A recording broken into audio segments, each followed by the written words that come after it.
Սենց խայտարակ մակարդակի խորհրդար ես գիտեք բազմաթիվ գումարումների պատգամավոր եմ եղել, ամեն ինչ տեսել եմ, բայց այս աստիճանի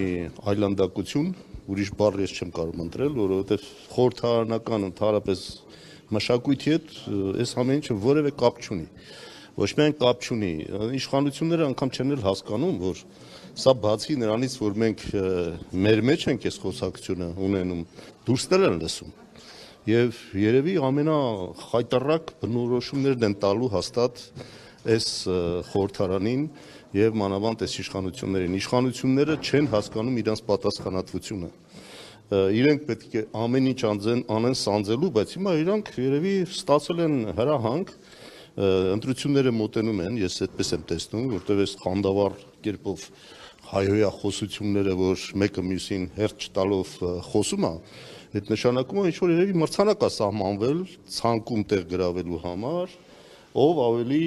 հուժկու հայհոյանքներ կարտաբերի։ Եվ սա մենք տեսնում ենք մարդիկ կան, որոնք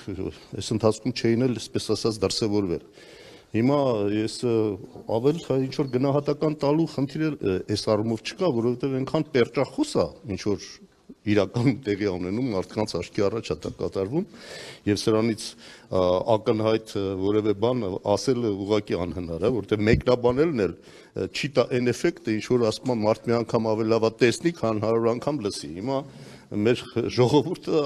ամեն օր ականատես է լինում այս ամեն ինչին։ Հետո իրանք որոշել են